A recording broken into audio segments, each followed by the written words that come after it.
আসসালামু আলাইকুম। আবার চলে আসলাম আমাদের ইসলাম শিক্ষা ক্লাস নিয়ে। তো ইসলাম শিক্ষা সংক্ষিপ্ত প্রশ্ন দাগায় দেওয়া আছে 40টা এবং বর্ণমূলক দাগায় দেওয়া আছে 1 এবং 2। তো ম্যাক্সিমাম তোমাদের হলো সংক্ষিপ্ত প্রশ্ন সব ক্লিয়ার হয় না।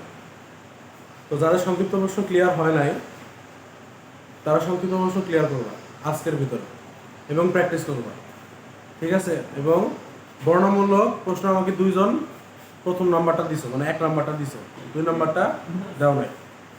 তো দুজন হলো দুইজন না, একজন সুমাইয়া শুধুমাত্র।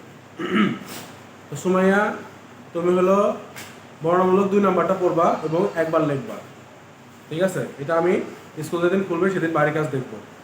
এবং আর যারা সংক্ষিপ্ত প্রশ্ন প্র্যাকটিস করতে বলছি, প্র্যাকটিস মানে খালি মনে মনে প্র্যাকটিস করলে হবে না, তোমরা এটা প্র্যাকটিস করে পড়বা, সুন্দর মতো লিখবা। ওই লেখাটা আমি যেদিন স্কুল খুলবে সেদিন দেখবো, ঠিক আছে?